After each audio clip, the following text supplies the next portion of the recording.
बिस्मिल्लाहिर्रहमानिर्रहीम, अस्सलाम वालेकुम नाज़रीन, मैं साइमा कमल और आप देख रहे हैं चीखुटा कराची। आपके जो हम प्रोग्राम कर रहे हैं ना, उसका मुद्दा ये है कि कुछ जो मुजरिमान पकड़े गए हैं, जो वो मुलजिमान उनको इन्वेस्टिगेट किया गया है, अनफॉर्चुनेटली वो तमाम के तमाम जो हैं उनमें से ज़्यादातर अंडर एज बच्चे हैं, जो कि 18 साल से कम, 18 साल से कम, 16 साल, इतनी और इससे भी कम उम्र के बच्चे शामिल हैं जो कि स्नैचिंग की वारदातों में मुलव्विस पाए गए हैं, व्हिच इज़ अलार्मिंग। इसलिए क्योंकि अगर इतने छोटे बच्चे, आप सोचिए कि हमने क्या कर दिया है कराची को, हमने क्या जुल्म कर दिया है इसके साथ के बच्चों का बचपन तो हम बहुत सारे वे में बहुत छीन चुके हैं। कभी हमने उनको मजदूरी करते हुए देखा, उनका बचपन हमने यहाँ पे खोते हुए देखा, हमने हर तरह से देखा। अब ये जो उनका बचपन का फेज़ है, जो कि बड़ा मासूमियत भरा उनका चुलबुला फेज़ होना चाहिए, वो किस में काम पे लगा रहे हैं। पता नहीं कौन सी उनकी सोहबत जो है वो इतनी बुरी है, क्या ऐसा हुआ है कि वो डकैती और स्नैचिंग उन्होंने मतलब आइडियलाइज किया इस चीज़ को कि ये एक बहुत ही शॉर्ट एक वे है किसी भी तरीके से पैसा कमाने के लिए। एक जस्ट में आप मोबाइल छीन लेते हैं बच्चों को। आप सोचिए कि ये बड़ी ख़तरनाक उम्र होती है, ये जो टीन एज होती है ये बड़ी ख़तरनाक होती है।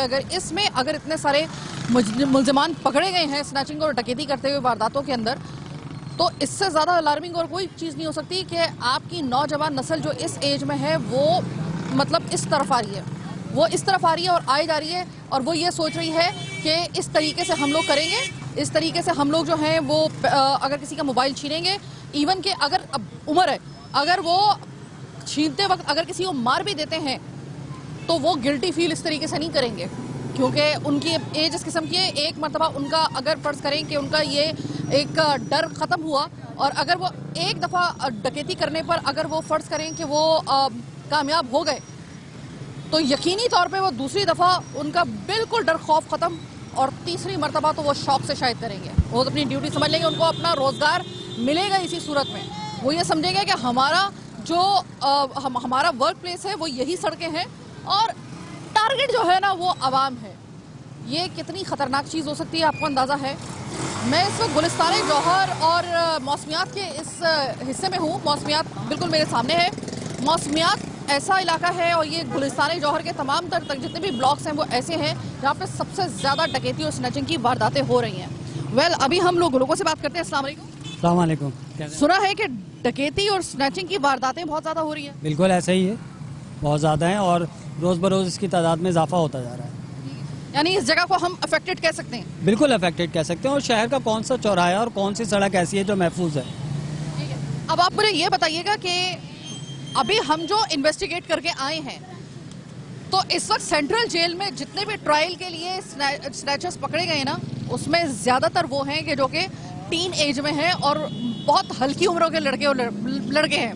तो ये आपको नहीं लगता कि ज़्यादा ख़तरनाक चीज़ है? क्योंकि हम एक तरीके से ये उनके दिमाग में ये एक परसेप्शन बिठाने में कामयाब हो चुका है ये माशरा कि बहुत आसान तरीका है पैसा कमाने का, किसी से लूट मार करना। देखिए, स्ट्रीट क्राइम्स पूरा एक सब्जेक्ट है क्रिमिनोलॉजी का, और इसमें जो फैक्टर्स इन्वॉल्व है वो साइकोलॉजिकल फैक्टर्स के साथ साथ आपके इकनॉमी भी इन्वॉल्व है। साइकोलॉजिकल फैक्टर्स की जहाँ तक बात करते हैं उसमें स्टेटस को अचीव करना या अपने तायुशात के हसूल के लिए ईजी मनी को जो है वो अवेल करना बहुत ज़्यादा इंपॉर्टेंट हो जाएगा। ये तो एक फैक्टर है। और जो आप अभी टीनेजर से मिलकर आई हैं, ज़ाहिर है कि वो साइकोलॉजिकल एक जो इम्पैक्ट आता है कि वो स्टेटस को मेंटेन करने के लिए स्ट्रीट क्राइम्स कर रहे होते हैं। लेकिन जो स्ट्रीट क्राइम्स के बढ़ने का सेकंड एक फैक्टर है वो है आपकी इकॉनमी। वर्ल्ड बैंक का सर्वे ये कह रहा है कि 16-18 के मुकाबले में आपकी लोगों की परचेजिंग कैपेसिटी जो है मज़ीद डिक्लाइन हुई है, जबकि 16-18 में भी आप जो है वो पॉवर्टी लेवल से नीचे लाइफ गुजार रहे थे और परचेजिंग कैपेसिटी में एक मेजर डिक्लाइन आया है। तो आप मुझे बताइए कि ये जो स्ट्रीट क्राइम जिसको बैठ के आज आप रो रहे हैं या हम रो रहे हैं कि ये बहुत ज़्यादा हो गई है, ये आने वाले दिनों में जो बजट पास होगा, जो बजट IMF ने आपको बना के दिया है, उस बजट के बाद आपके यहाँ स्ट्रीट क्राइम्स का रेट अल्टीमेटली बढ़ेगा, कम नहीं होगा। जबकि मौजूदा सूरत हाल अगर आप देख रहे हैं कि इसमें हम स्ट्रीट क्राइम्स को कंट्रोल करने में नाकाम हैं, तो आने वाले दिनों में क्या सूरत हाल होगी उसका अंदाजा आप बखूबी कर सकते हैं। आपको लगता है कि बजट जो है वो सिर्फ आवाम पे कहर बन के नहीं टूटा है, बल्कि ये अब एक मौजब बनेगा मजीद स्ट्रीट क्राइम की वारदातों में इजाफे का जो कराची में हो रही है? बिल्कुल ऐसे ही, और मैं यही कहना चाह रहा हूँ कि स्ट्रीट क्राइम्स का जो सेकंड फैक्टर है वो इकॉनमी है। देखिए, बात यह है कि हो सकता है कि 10%, 20%, 30% अफराद स्टेटस को अचीव करने के लिए या अपनी नाजायज़ ख्वाहिशात को पूरा करने के लिए इजी मनी की तरफ जा रहे हों, लेकिन स्ट्रीट क्राइम का 70% फैक्टर जो है ना वो इकोनॉमी इन्वॉल्व है।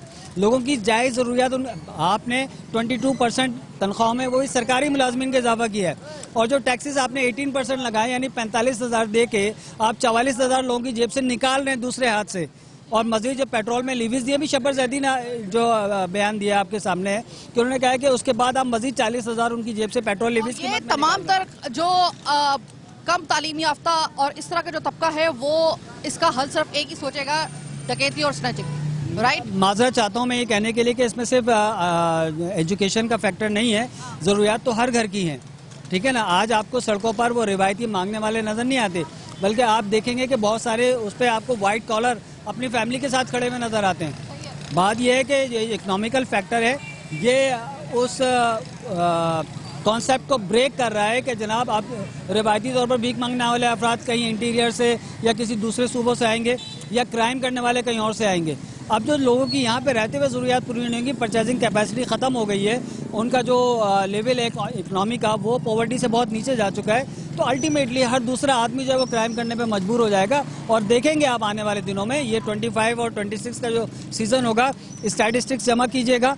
अगरचे कि हमारे यहाँ बहुत ज़्यादा क्राइम जो है वो थाने में रिपोर्ट नहीं होते हैं, लेकिन अगर आप ये जो रिपोर्ट हो रहे हैं उन्हीं के फिगर्स को आप कंपैरिजन कीजिएगा इसी चौक पर खड़े होकर चंद महीनों के बाद, तो आपको अंदाज़ा होगा कि स्ट्रीट क्राइम में कई गुना इजाफा हो चुका होगा, बावजूद इसके कि पुलिस एग्जिस्ट कर रही है, रेंजर्स एग्जिस्ट कर रही है, आपके मुख्तलिफ CID और CTD और पता नहीं कौन कौन से अदारे एग्जिस्ट कर रहे हैं, मगर वो पता नहीं किन कामों में लगे हुए हैं। लेकिन जाहिर है कि वजूहात कुछ और हैं, जब तक आप उसकी बेस को आप बुनियादी वजूहात को रिमूव नहीं करोगे उस वक्त तक कोई काम नहीं हो सकता। बहुत शुक्रिया, बहुत शुक्रिया। आप ज़रा गलियों के अंदर हम आए हैं, सड़क से तो हमने सुन लिया, जो लबे बाम सड़क जो था उसका तो हमने अहवाल आपको दिखा दिया। अब ज़रा गलियों में आए हैं हम लोग, गलियों में देखते हैं कि क्या सिचुएशन है। अस्सलाम वालेकुम। वालेकुम सलाम। देखिए हम लोग जौहर में इस वक्त खड़े हुए हैं और ये मौसमियात बिल्कुल हमारे सामने। एक मरतबा फिर से बटन दब गया है और डकैती और स्नैचिंग की वारदातें हो रही हैं, खासतौर पर अफेक्टेड एरिया जो है वो ये बताया जा रहा है। तो मुझे अब ये बताइए कि क्या वाकई पे सबसे पहले तो ये बताइएगा कि स्नैचिंग और इस तरह की वारदातें हो रही हैं यहाँ पे? बिस्मिल्लाहिर्रहमानिर्रहीम। Thank you very much. पहले तो K21 और आपका खसूसन कि आप गली गली मोहल्ले जाके ग्रास रूट पे ये आवाज़ उठाती हैं और लोगों की जो है वो फीलिंग्स को उजागर करती हैं। आपने कहा गली और सड़क, देखें पहले किसी टाइम पर किसी ज़माने में ऐसा होता था कि बड़ी सड़क पे वारदात होती थी और डकैत आराम से निकल जाते। अब मैं आपको बता दूं गलियों के अंदर वारदातें होती हैं और अब ये पीछे ये रहमान विलास है मौसमियात पे, यहाँ घरों में लोग घुस गए, यानी अब नौबत घरों में आ गई। किसी मेहरबान ने कहा था कि ये लोग घरों में घुसेंगे और आप लोगों को जो ना हिलने का मौका नहीं मिलेगा, तो और वैसी उसकी बात जो है वो एग्जैक्टली 100% जो है वो हो गई है कि भाई ऐसा ही हो रहा है।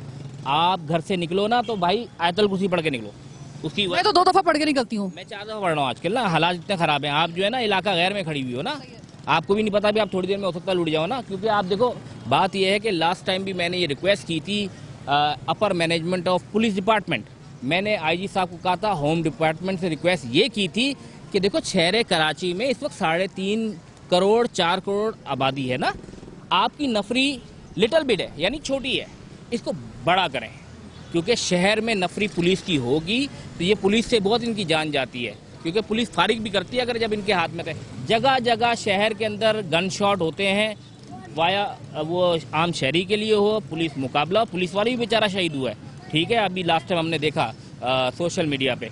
तो ये बहुत ज़्यादा इसको ना बहुत संजीदगी से मैं कहूँगा, यानी हम सिंध गवर्नमेंट से रिक्वेस्ट करना चाहते हैं, IG साहब से करना चाहते हैं, होम डिपार्टमेंट से करना चाहते हैं, होम मिनिस्टर से करना चाहते हैं, लंजार साहब से करना चाहता हूँ कि सर इसको ना बारीकी से, जैसे आप बहुत बारीकी देख रहे हो ना कि ये आप गलत जाओगे तो 25,000 का फाइन, आप काली टिंटेड शीशे करोगे तो 1 लाख रुपए का फाइन, तो इसी तरह इसको भी देखना है कि भाई ये डकैत है ना, ये पूरी SOPs आपको फॉलो करनी है। होटलों पे कौन बैठा हुआ है, सही है, मैले कुचैले कपड़े में कौन बैठा हुआ है, 1 to 5 पे कौन घूम रहा है अपने इलाके में। मैं तो लोगों से रिक्वेस्ट करता हूँ कि अपने एरियाज में भी जो यूनियंस वगैरह हैं, मैं कहता हूँ वो भी चेक एंड बैलेंस रखें, बिकॉज ये अब ज़्यादा है, बहुत ज़्यादा है।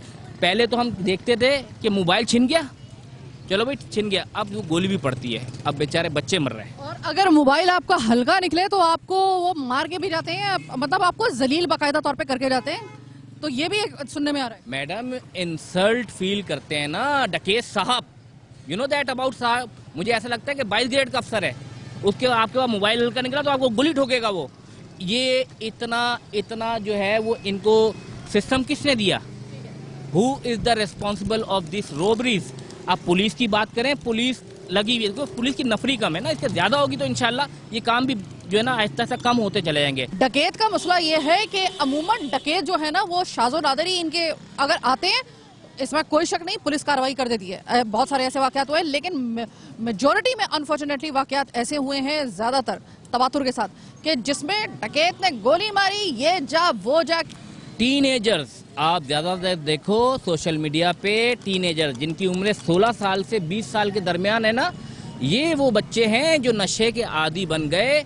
सोसाइटी ने इनको खराब किया, इनकी तरबियत अच्छी नहीं हुई, एकेडमिक लेवल अच्छा नहीं रहा, जिसकी वजह पे इन्होंने ये रास्ता चुन लिया, क्योंकि काम जवान की मौत है, काम करना नहीं है, ये काम इजी है, ये करेंगे। अब जैसे हम यहाँ इस एरिया में खड़े हुए, ये डायरेक्शन लगती है मुबीना टाउन की, बड़ा कॉम्पिटेंट है SHO, क्या नाम है उसका, चौधरी नवाज साहब, और सच्चल की हदूद में खटक साहब है, सीनियर है।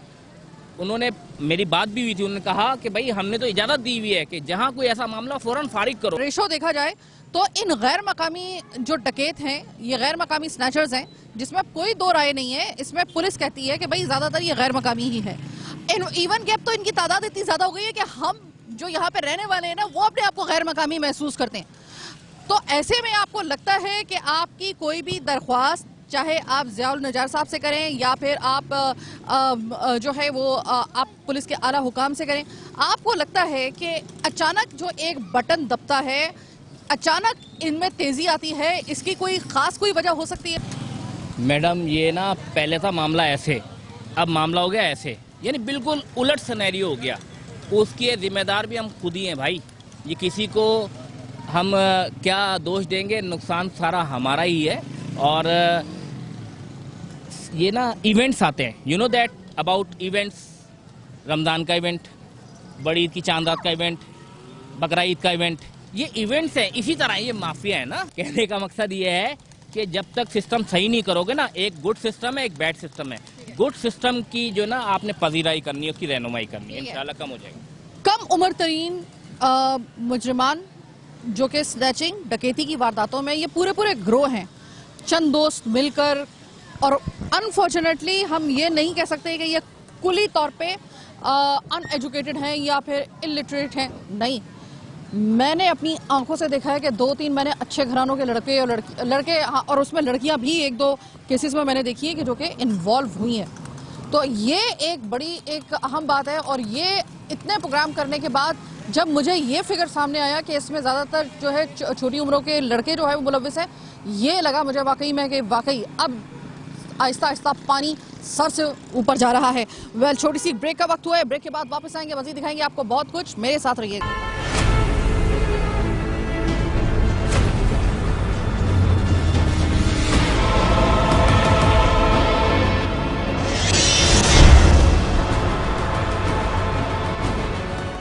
अब हम आपको लेकर आए हैं, ये ब्लॉक 3 है गुलिस्तानी जौहर का, मौसमियात और मुनव्वर चुरंगी का ये एरिया, कंबाइन एरिया समझे आप इसको। अच्छा, यहाँ पे शादी हॉल वगैरह भी हैं, जैसे कि मेरे इस साइड पर हैं। और इस जगह पे बताया जाता है कि यहाँ पर अगर जो अमूमन रात के वक्त में लोग आते हैं अपनी ड्यूटी सर अंजाम देकर या शादी ब्याह से कुछ भी, उनके साथ होती हैं यहाँ पे वारदातें। और अगेन मुझे यहाँ पे लोगों ने कैमरे के पीछे, चूँकि कुछ मामलात इस किस्म के होते हैं कि लोग अमूमन अवॉइड कर रहे होते हैं कि यार हम लोग कैमरे के सामने ना आए, लेकिन उन्होंने अमानतन मुझे बताया कि देखें ये जो है ना, ये वाली जगह, ये वाले जो ब्लॉक्स हैं, ये ख़ास तौर पे अफेक्टेड है। तो मैंने कहा ज़रा थोड़ा सा मैं इस इलाके का विज़िट करती हूँ, लेकिन मैंने कहा कि ज़रा थोड़ा सा मैं आपको ज़रा बताऊँ। अगर देखा जाए ना, खुदा की कसम हमारे कराची से ज़्यादा खूबसूरत शहर और कोई नहीं है। इतना प्यारा ये शहर है, इतना प्यारा ये मुल्क तो हमारा है ही, खैर बहुत प्यारा, लेकिन ये ख़ास तौर पे कहते हैं ना कि एक कराची की फ़िज़ा है, एक कराची की हवा है, एक कराची का माहौल है जिसमें पैबंद लगा है इन डकैतों और स्नैचर्स का। अगर ये ना हो और हम यहाँ पर आराम से बगैर किसी खौफ ख़तर अगर हम अपना मोबाइल लेकर या अपना पर्स लेकर, मैं अगर सामने जाती हूँ अपने थोड़ी सी एक हल्की सी अगर मैंने चेन पहनी हो तो कोई मजायका नहीं है कि अगर मैं जाऊँ और मैं लूटूँ ना, कोई मजायका नहीं है। कितना खूबसूरत लगे ये शहर। आप लाहौर चले जाएं, आप लाहौर से आप पंजाब के किसी भी दीगर कोई शहर है वहाँ चले जाएं, आपको लोगों को यकीन दिलाना बिल्कुल भी मुश्किल नहीं होगा कि आप कराची से आए हैं कि जिस वक्त आप बार बार किसी जगह पर दो लोगों के आते हुए आप अपना मोबाइल जो है वो अचानक दुबक के अपने साथ लगा लें या फिर उसको छुपा दें, वहाँ से पता चल जाएगा कि आप कराची से आए हैं, क्योंकि कराची में हम लोगों की अब ये आदत हो गई है। इस वक्त यहाँ पे हालांकि अगर देखा जाए तो इस टाइम के ऊपर ये पूरा का पूरा एरिया जो है वो जगमगा रहा है, लिटरली जगमगा रहा है। इसके बावजूद लोगों में एक खौफ और हरास, और अगर इस जगमगाते हुए और इतने क्राउडेड और इतने ज़्यादा एक गुंजान आबाद इलाके के अंदर अगर ये वारदातें हो रही हैं तो मैं कहती हूँ कि इससे ज़्यादा आपके लिए बदनसीबी और कोई भी नहीं होगी कि आप एक ऐसे शहर में कि जिसकी फ़िज़ा से आपको मोहब्बत है, जिसकी ज़मीन से आपको उसकी हर चीज़ से मोहब्बत है, लेकिन उसमें आप रह नहीं सकते हैं और आहिस्ता आहिस्ता आप वहाँ से निकलना चाह रहे हैं। इस वजह से इस फ़िज़ा को, इस हवा को, इस वो जो एक ख़ास किस्म का इसका जो एक अरोमा है कराची का, एक ख़ास किस्म का, वो आप छोड़ने पर मजबूर हो जाएं अपनी सड़कों को, इन गलियों को, सिर्फ इस वजह से कि कौन अब डकैतों को नकेल डाले और कौन हमें यहाँ पे तहफ़्फ़ुज़ दे तो हम यहाँ पे रह सकें। वाकई में ये इससे बड़ी बदनसीबी की कोई बात नहीं है। खैर, अब लोगों से ज़रा बात करते हैं, देखते हैं कि वो हमें क्या बताते हैं। अस्सलाम वालेकुम सर। वालेकुम अस्सलाम रहमतुल्लाह। सर ये बताइएगा कि आप और मैं जिस जगह पे खड़े हैं, अब तकरीबन रात का वक्त हो गया बादज़ मगरिब, और कहा जा रहा है कि यहाँ पर आगे जाना ज़रा ख़तरे से खाली इस वजह से नहीं है क्योंकि स्नैचिंग वगैरह की बड़ी वारदातें होती हैं। अब कहने को तो ये बड़ा एक रौनक इलाका है, क्या ऐसा होता है? देखिए, अब पहले की निस्बत बेहतरी हो गई है, लेकिन अभी भी इसके नीचे है। पहले ये था कि पहले आबादी बहुत कम थी और सन्नाटा ज़्यादा होता था, तो स्केचिंग वगैरह के मामला जो है वो ज़्यादा होते थे। अब जो है बेहतरी हुई है उसमें, लेकिन ख़त्म नहीं हुए, अभी भी हो रहे हैं। अभी भी हो रहे हैं। हालांकि सर बहुत माशाल्लाह पुराना इलाका है, शादी हॉल वगैरह बड़े अच्छे यहाँ पे बैंक्वेट वगैरह बने हुए हैं, होटल्स वगैरह हैं, फिर ढाबे वगैरह हैं, वो सारे के सारे इसकी मौजूदगी में होता है अगर कभी हो भी जाए तो। जी जी हाँ, इनकी मौजूदगी में हो जाता है। बल्कि हमारे सामने बिल्कुल इस कॉर्नर पे ही जो है ना, बाज़ दफ़ा लोग रोकते हैं मोटरसाइकिल वगैरह छीनी, सामान या पर्स वगैरह छीना और उसके बाद ले गए। ये हमारे सामने मसला। टाइमिंग अमूमन क्या होती है सर? टाइमिंग जैसे थोड़ा सा अंधेरा आ जाए, अंधेरा होने के बाद थोड़ा सन्नाटा हो जाता है, जैसे अभी सामने अंधेरा नज़र आ रहा है, तो इस हवाले से जो है ना वो इसमें मामला बढ़ जाते हैं, लेकिन इतने नहीं हैं जितने पहले थे। अब काफ़ी बेहतरी हो गई है। पहले मैंने सुना है कि यहाँ से 125 लेके नहीं गुजर सकता था, अगर किसी बेचारे नौजवान ने या किसी शख्स ने कमेटियाँ डालकर या किसी तरीके से अपनी 125 नई नकोर निकलवाई है ना, वो इस सड़क से जाता था ना, वो उसके वापसी जो थी वो उस वाली मोटरसाइकिल के साथ नहीं होती थी, पैदल ही होती थी। तकरीबन काफ़ी हद तक था, लेकिन ऐसा भी नहीं है, 100% नहीं है, लेकिन ये कि बहरहाल काफ़ी हद तक ये मामला थे। अब भी बेहतरी हुई है, लेकिन अभी भी है, ख़त्म नहीं हुए हैं। अभी भी है लेकिन ख़त्म नहीं हुए कुली तौर पे। चलें ठीक है, सही है। आपका सर ये शादी हॉल आपका है? जी, मैं यहाँ जॉब करता हूँ। आप जॉब करते हैं, ठीक है, सही है। अभी जिस तरीके से हाजी साहब ने जिस तरीके से बताया है कि गो के अब थोड़े से कम हुए हैं वाक़यात, अगर कम हुए हैं बहुत अच्छी बात है। वो ये कह रहे हैं कि आपको ज़्यादा दूर जाने की ज़रूरत नहीं है, इसी कट पे अक्सर बेशतर ऐसा होता था और अभी भी कभी कभी ऐसा होता है कि जैसे ही अंधेरा होता है तो यहाँ पर बाकायदा मोटरसाइकिल रोक कर या तो पर्स छीन लिया जाता है या मोबाइल छीन लिया जाता है। तो ये इस जगह ये है। अच्छा, अब आपको याद होगा कि तकरीबन लगभग 1 से 1.5 साल पहले, लगभग 1 साल पहले मैंने प्रोग्राम किया था गुलिस्तान जौहर में, जहाँ पर उसी हवाले से कि कुछ जगहें यूनिवर्सिटी रोड, समामा और ये वाली जो सड़कें हैं, ये वाली जो जगहें हैं, रात के वक्त में यहाँ पे इतनी डकैतियाँ होती हैं कि जिसका कोई हिसाब नहीं।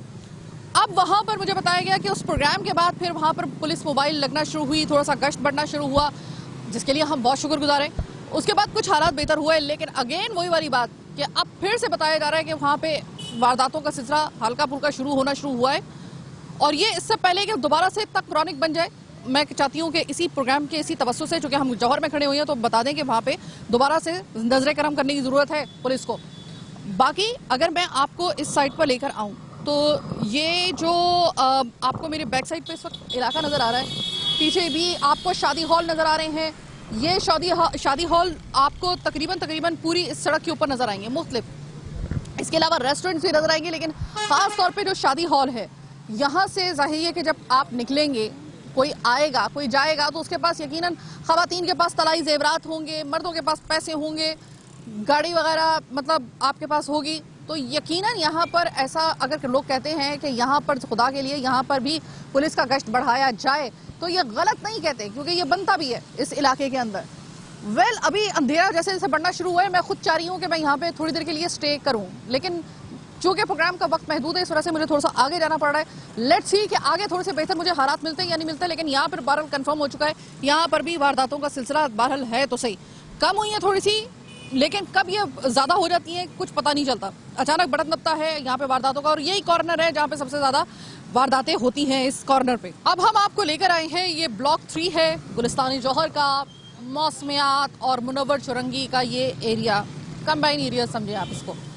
अच्छा, यहाँ पे शादी हॉल वगैरह भी हैं जैसे कि मेरे इस साइड पर हैं, और इस जगह पे बताया जाता है कि यहाँ पर अगर जो अमूमन रात के वक्त पे लोग आते हैं अपनी ड्यूटी सर अंजाम देकर या शादी ब्याह से कुछ भी, उनके साथ होती हैं यहाँ पे वारदातें। और अगेन मुझे यहाँ पे लोगों ने कैमरे के पीछे, चूँकि कुछ मामलात इस किस्म के होते हैं कि लोग अमूमन अवॉइड कर रहे होते हैं कि यार हम लोग कैमरे के सामने ना आए, लेकिन उन्होंने अमानतन मुझे बताया कि देखें ये जो है ना, ये वाली जगह, ये वाले जो ब्लॉक्स हैं ये ख़ास तौर पर अफेक्टेड है। तो मैंने कहा ज़रा थोड़ा सा मैं इस इलाके का विज़िट करती हूँ। मैं अभी फ़िलहाल किसी से बात नहीं कर रही, कोई मिल गया तो बात कर लेंगे, लेकिन मैंने कहा कि ज़रा थोड़ा सा मैं आपको ज़रा बताऊँ। अगर देखा जाए ना, खुदा की कसम हमारे कराची से ज़्यादा खूबसूरत शहर और कोई नहीं है। इतना प्यारा ये शहर है, इतना प्यारा ये मुल्क तो हमारा है ही खैर बहुत प्यारा, लेकिन ये ख़ास तौर पर कहते हैं ना कि एक कराची की फ़िज़ा है, एक कराची की हवा है, एक कराची का माहौल है जिसमें पैबंद लगा है इन डकैतों और स्नैचर्स का। अगर ये ना हो और हम यहाँ पर आराम से बगैर किसी खौफ व ख़तर, अगर हम अपना मोबाइल लेकर या अपना पर्स लेकर, मैं अगर सामने जाती हूँ अपने थोड़ी सी एक हल्की सी, अगर मैंने चेन पहनी हो तो कोई मजायका नहीं है कि अगर मैं जाऊँ और मैं लुटूँ ना, कोई मजायका नहीं है। कितना खूबसूरत लगे ये शहर। आप लाहौर चले जाएँ, आप लाहौर से आप पंजाब के किसी भी दीगर कोई शहर है वहाँ चले जाएं, आपको लोगों को यकीन दिलाना बिल्कुल भी मुश्किल नहीं होगा कि आप कराची से आए हैं कि जिस वक्त आप बार बार किसी जगह पर दो लोगों के आते हुए आप अपना मोबाइल जो है वो अचानक दुबक के अपने साथ लगा लें या फिर उसको छुपा दें, वहाँ से पता चल जाएगा कि आप कराची से आए हैं, क्योंकि कराची में हम लोगों की अब ये आदत हो गई है इस वक्त यहाँ पे। हालांकि अगर देखा जाए तो इस टाइम के ऊपर ये पूरा का पूरा एरिया जो है वो जगमगा रहा है, लिटरली जगमगा रहा है। इसके बावजूद लोगों में एक खौफ और हरास, और अगर इस जगमगाते हुए और इतने क्राउडेड और इतने ज़्यादा एक गुंजान आबाद इलाके के अंदर अगर ये वारदातें हो रही हैं, तो मैं कहती हूँ कि इससे ज़्यादा आपके लिए बदनसीबी और कोई भी नहीं होगी कि आप एक ऐसे शहर में कि जिसकी फ़िज़ा से आपको मोहब्बत है, जिसकी ज़मीन से आपको उसकी हर चीज़ से मोहब्बत है, लेकिन उसमें आप रह नहीं सकते हैं और आहिस्ता आहिस्ता आप वहाँ से निकलना चाह रहे हैं। इस वजह से इस फ़िज़ा को, इस हवा को, इस वो जो एक ख़ास किस्म का इसका जो एक अरोमा है कराची का, एक ख़ास किस्म का, वो आप छोड़ने पर मजबूर हो जाएं अपनी सड़कों को, इन गलियों को, सिर्फ इस वजह से कि कौन अब डकैतों को नकेल डाले और कौन हमें यहाँ पे तहफ़्फ़ुज़ दे तो हम यहाँ पे रह सकें। वाकई में ये इससे बड़ी बदनसीबी की कोई बात नहीं है। खैर, अब लोगों से ज़रा बात करते हैं, देखते हैं कि वो हमें क्या बताते हैं। अस्सलाम वालेकुम सर। वालेकुम अस्सलाम व रहमतुल्लाह। सर ये बताइएगा कि आप और मैं जिस जगह पे खड़े हैं, अब तकरीबन रात का वक्त हो गया है, बादज़ मगरिब, और कहा जा रहा है कि यहाँ पर आगे जाना ज़रा ख़तरे से खाली इस वजह से नहीं है क्योंकि स्नैचिंग वगैरह की बड़ी वारदातें होती हैं। अब कहने को तो ये बड़ा एक रौनक इलाका है, क्या ऐसा होता है? देखिए, अब पहले की निस्बत बेहतरी हो गई है, लेकिन अभी भी इसके नीचे है। पहले ये था कि पहले आबादी बहुत कम थी और सन्नाटा ज़्यादा होता था, तो स्क्रैचिंग वगैरह के मामला जो है वो ज़्यादा होते थे। अब जो है बेहतरी हुई है उसमें, लेकिन ख़त्म नहीं हुए, अभी भी हो रहे हैं, अभी भी हो रहे हैं। हालांकि सर बहुत माशाल्लाह पुराना इलाका है, शादी हॉल वगैरह बड़े अच्छे यहाँ पे बैंक्वेट वगैरह बने हुए हैं, होटल्स वगैरह हैं, फिर ढाबे वगैरह हैं, वो सारे के सारे इसकी मौजूदगी में होता है अगर कभी हो भी जाए तो। जी जी हाँ, इनकी मौजूदगी में हो जाता है। बल्कि हमारे सामने बिल्कुल इस कॉर्नर पे ही जो है ना, बाज़ दफ़ा लोग रोकते हैं, मोटरसाइकिल वगैरह छीनी, या पर्स वगैरह छीना और उसके बाद ले गए। ये हमारे सामने टाइमिंग अमूमन क्या होती है सर?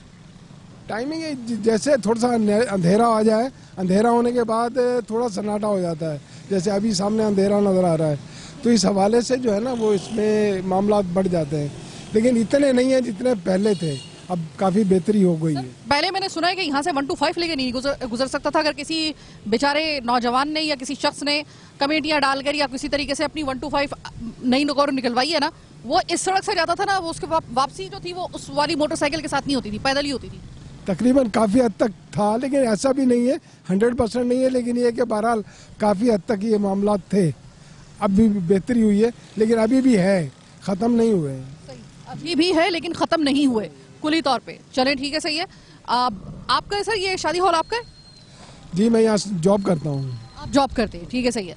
अभी जिस तरीके से हाजी साहब ने जिस तरीके से बताया है कि गो के आप थोड़े से कम हुए हैं वाकयात, अगर कम हुए हैं बहुत अच्छी बात है। वो ये कह रहे हैं कि आपको ज़्यादा दूर जाने की ज़रूरत नहीं है, इसी कट पे अक्सर बेशतर ऐसा होता था और अभी भी कभी कभी ऐसा होता है कि जैसे ही अंधेरा होता है तो यहाँ पर बाकायदा मोटरसाइकिल रोक कर या तो पर्स छीन लिया जाता है या मोबाइल छीन लिया जाता है, तो ये इस जगह ये है।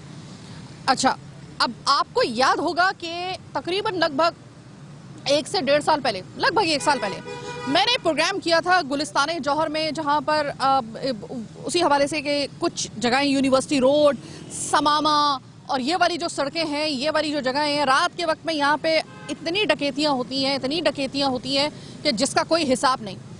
अब वहाँ पर मुझे बताया गया कि उस प्रोग्राम के बाद फिर वहाँ पर पुलिस मोबाइल लगना शुरू हुई, थोड़ा सा गश्त बढ़ना शुरू हुआ, जिसके लिए हम बहुत शुक्रगुजार हैं। उसके बाद कुछ हालात बेहतर हुए, लेकिन अगेन वही वाली बात कि अब फिर से बताया जा रहा है कि वहाँ पे वारदातों का सिलसिला हल्का फुल्का होना शुरू हुआ है। और ये इससे पहले कि दोबारा से इतना क्रॉनिक बन जाए, मैं चाहती हूँ कि इसी प्रोग्राम के इसी तवज्जो से, चूँकि हम जौहर में खड़े हुए हैं, तो बता दें कि वहाँ पे दोबारा से नजर करम करने की ज़रूरत है पुलिस को। बाकी अगर मैं आपको इस साइड पर लेकर आऊँ तो ये जो आपको मेरे बैक साइड पे इस वक्त इलाका नज़र आ रहा है, पीछे भी आपको शादी हॉल नज़र आ रहे हैं।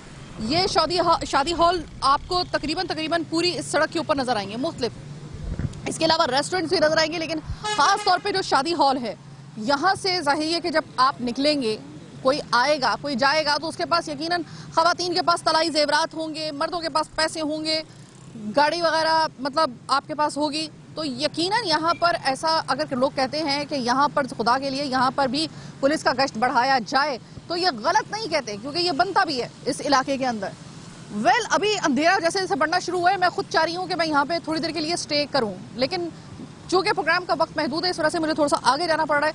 लेट्स सी कि आगे थोड़े से बेहतर मुझे हालात मिलते हैं या नहीं मिलते, लेकिन यहाँ पर बहरहाल कंफर्म हो चुका है, यहाँ पर भी वारदातों का सिलसिला बहरहाल है तो सही, कम हुई है थोड़ी सी, लेकिन कब ये ज़्यादा हो जाती है कुछ पता नहीं चलता, अचानक बढ़त नपता है यहाँ पे वारदातों का। और यही कॉर्नर है जहाँ पे सबसे ज़्यादा वारदातें होती हैं, इस कॉर्नर पे। पूरे जौहर का चक्कर लगाकर तकरीबन उसमें मैंने कौन कौन से ब्लॉक मैंने आपको इसमें दिखा चुकी हूँ। मैंने मौसमियात से शुरू किया था और फिर आप देख लें कि मैं कहाँ पे प्रोग्राम के आखिरी हिस्से में आ गई हूँ। और जितने भी लोगों से मेरी बात हुई है, कोई एक आपका ब्लॉक ऐसा नहीं है कि जहाँ पर स्नैचिंग और डकैती की वारदातें ना हो रही हो। गैर मकामी अंडर एज पूरे जो ग्रुप्स आई हुई हैं जो कि टीन एज में हैं और वो इस तरीके से वारदातें कर रहे हैं। आप क्या जो कराची का शहरी है वो किस तरीके से जहनी अजियत का शिकार है, मैं अगर अपनी मिसाल दूं, अच्छा खासा मेरे अंदर जो है वो एक नफसियाती मसला ये पैदा हो चुका है कि मैं अगर मैं बाहर निकलती हूँ, मेरे पास से भी अगर कोई मोटर बाइक पे 2 लड़के जा रहे हैं और वो उनकी स्पीड अचानक आहिस्ता हो जाए, चाहे वो बेचारा स्पीड ब्रेकर की वजह से थोड़ा सा आहिस्ता अपनी स्पीड करे, मुझे लगता है कि आगे डके। तो ये अगर आपके जहन में अगर ये खौफ बैठ गया है तो आप यकीन मानिए कि आप अच्छे खासे नफसियाती हो चुके हैं, यानी आपने आधी से ज़्यादा, बल्कि तकरीबन पूरी कराची की आवाम को, कुछ लोगों को छोड़ के जिनकी जो गाड़ी है उसके पीछे कोई सब नंबर प्लेट है और या फिर ऊपर हूटर है या फिर ब्लू नंबर प्लेट है और हूटर है, उसके अलावा जितने भी लोग हैं ना वो ऑलमोस्ट जो है ना नफसियाती मरीज तकरीबन बन चुके हैं, नफसियाती मसाइल का शिकार हो चुके हैं। अस्सलाम वालेकुम। वालेकुम अस्सलाम। मैंने तमहीद बांधी सर, मैं आज प्रोग्राम करने के लिए आई थी, मैंने जौहर को, पूरे जौहर को मैंने फोकस किया। मैं मौसमियात से आई हूँ और वहाँ पर एक एक ब्लॉक को मैं चेक करती हुई आई हूँ। हर ब्लॉक में इवन के उनका ये कहना है कि कभी कभी तो ऐसा होता है कि हम लोग जहनी तौर पे इतने तैयार हो चुके होते हैं कि हम किसी किस्म के कोई मुजाहिमत करते नहीं है, बगैर मुजाहिमत के रिटेलिएशन के हम लोग दे देते हैं, उसके बावजूद हमें मार के जाते हैं। ऐसा ही है सर। ये जो अभी हम खड़े हैं ना, ये मेन जौहर चौरंगी है। आप अगर मैं यहाँ की आपसे हालत मालूम करूँ, अमान है या यहाँ पे भी होता है सबसे क्राउडेड चौरंगी यही है? देखें, सबसे पहले तो बात यह है कि यहाँ पर जो मेन जौहर चौरंगी है, आप बिल्कुल सही कह रही हैं, मेन जौहर चौरंगी है, मगर यहाँ पर बहुत रवां दवा है, ट्रैफिक बहुत ज़्यादा रवां दवा है। मगर यहाँ पे भी हालात ऐसे हैं कि रवां ट्रैफिक के अंदर एकदम से कोई एक 125 आके रुकती है और फ़ौरन से जो है उसको एक मतलब विद इन अ सेकेंड्स जो है उसके पास सारी जो है डकैती कर लेते हैं, मोबाइल वगैरह सारे छीन लेते हैं और सेकंड्स में, यानी कि सेकंड्स की बात कर रहा हूँ कि किसी को कोई चीज़ पता ही नहीं चलती, बिल्कुल नहीं पता चलती कि क्या हुआ। ये इतना खौफो हिरास हो गया है कि अगर कोई भी बाइक की आवाज़ सुनता है, अगर थोड़ा सा अंधेरा हो, बाइक की आवाज़ कोई सुनता है तो इतना डर और खौफ बैठ गया है कि वो मतलब बस ऐसे ही फ़ौरन से मुड़कर अपने मोबाइल दे देता है फ़ौरन, भले उसके पास कुछ हो या ना हो। वो कभी मतलब अपने पास से वेपन निकाले या ना निकाले, वो ऐसे ही अपने मोबाइल सारे सब कुछ दे देता है, अपने पास कर देता है। मतलब इतना ज़्यादा खौफ हिरास है यहाँ पर, हर जगह बहुत ज़्यादा। अगर मैं आपसे मालूम करूँ सर, ये जो खौफ है ना, काफ़ी अरसे से हमारे कराची वालों के सर पे एक सवार हो चुका है कि अभी कोई मोटर बाइक आएगी और अगर आप अपनी घर की खवातीन के साथ में हैं तब तो और ज़्यादा आप एक खौफ महसूस करेंगे, क्योंकि जाहिर है कि आप अपने ऊपर खेल सकते हैं लेकिन घर की खवातीन जब होती हैं तो जिम्मेदारी बढ़ जाती है। सर, आपको लगता है वाकई में हम लोग थोड़े से, मैं तो बहरहाल बवांगे दोहल ये बात कह रही हूँ, एक्सेप्ट कर रही हूँ कि मुझे तो लगता है कि मैं नफ्सियाती मरीज बन चुकी हूँ, आपको लग रहा है कि हम लोग सब इस मामले में थोड़े से नफ्सियाती हो चुके हैं? बिल्कुल मैम, हम बिल्कुल नफ्सियाती हो गए हैं। यकीन करें, हम अपनी माँ बहनों को ले जाने के काबिल नहीं है, कहीं लेके जाएं हमें खौफ तारी होता है कि हम आगे जाके हमारे कोई लूट ना ले। इसलिए कि इस पे हुकूमत को भी चाहिए कि इस पे तवज्जो दें कि यहाँ पर कोई हमारे लिए कोई ऐसी रखे कि 15 वाले को भी फ़ोन करे तो वो भी बहुत आधे घंटे बाद, पौन घंटे के बाद आ रहे हैं। कोई यहाँ पर रिस्पॉन्सिबल बंदा है ही नहीं कि जो यहाँ पर हमारे लिए जो हमारी सेफ साइड करे, तो हमारे लिए तो बड़ा मुश्किल है। अच्छा मैडम, मैं कुछ छोटी सी एक बात आपको बताता हूँ। अगर हम खौफो हिरास की बात करते हैं ना, नॉर्मली खौफो हिरास की बात करते हैं, तो मैं अपनी एक्सपीरियंस आपको बता रहा हूँ कि मैंने अभी पिछले दिनों जो है एक 125 ली थी और मैंने अपनी 125 के सामने, मतलब अपनी दुकान के सामने खड़ी करी थी। तो जो आ रहा था, मतलब 0 मीटर थी, जो आ रहा था वो देख रहा था, यार तुमने क्यों ले ली 125, यार पागल हो गए क्या? ये बोली ना आपकी असल चीज, 125 तुमने क्यों ले ली यार, क्या हो गया? खौफो हिरास की अगर आप बात करी तो यार तुम पागल हो गए, तुमने 125 क्यों ले ली? मैंने कहा यार कुछ नहीं होता, कोई बात नहीं है यार, मार देते हैं भाई रेहान, मार देते हैं लोग इसको। इसमें 125 पे मतलब आपकी बाइक तो जो छिनेगी वो छिनेगी, दूसरा काम करते हैं कि मार के जाते हैं लोग। ये है खौफ हिरास। अभी मैं नहीं ले सकते अपनी जो भी जो हमारी चीजें हैं ना, वो हम नहीं कर सकते। अभी आपको रेहान मैं एक बात बताऊं, आपके इस कमेंट से पहले मैं आ रही हूँ जौहर के ब्लॉक 3 से, वहाँ पर वो शादी हॉल के बिल्कुल एक कट है, वहाँ पे मुझे कहा जा रहा था कि कुछ अर्से पहले ये बात जो थी वो पूरे कराची शहर में फैली हुई थी कि अगर किसी शेर के बच्चे ने कराची में 125 अगर उसने अपनी निकाल ली है, वो गलती कर ली है, वो शोरूम से लेकर अपने घर तक अगर आ जाए ना उसको लेकर सही सलामत, तो ये समझो कि कोई मुआवजा होगा या उसकी माँ की कोई उसकी कोई इबादत होगी, दुआ होगी। मतलब ये हम कराची में ना अपनी पसंद का मोबाइल रख पा रहे हैं, ना हम 125, मेरे ख्याल में कि मैं तो खैर बाइक नहीं चलाती हूँ लेकिन मैंने सुना है कि मर्द की जो एक मीडियोकर होता है ना, उसकी सबसे बड़ी ख्वाहिश ये होती है कि एक 125 उसके पास हो, लेकिन वो भी ना आप कराची वाले निकलवा रहे हैं। और फिर उसके बाद अभी जो हम तहकीक करके आए हैं, एक रिपोर्ट के मुताबिक कराची में गैर मकामी तो हर सूरत में ही वो इस डकैती और स्नैचिंग में मुलविस हैं, लेकिन अब एक और चीज़ साबित हो रही है कि अनफॉर्चुनेटली कुछ अरसे से जो टीन एज के गैर मकामी लड़के हैं, गैर मकामी लड़के टीन एज के जिनकी उम्रें तकरीबन 16 साल से 18 साल तक की हैं, वो डकैती और स्नैचिंग में पकड़े गए हैं बाकायदा तौर पर। सही कह रही हैं मैम, बिल्कुल सही कह रही हैं आप, ऐसा ही है, बिल्कुल ऐसे ही चोरी डकैती भी है। 17 से 18 साल की उम्र के लड़के हैं। नॉर्मली मैं आपको बता रहा हूँ कि ये इस तरह का है कि यहाँ पर जो अतराफ का इलाका है, यहाँ पर बहुत ज़्यादा खौफ हिरास हुआ है।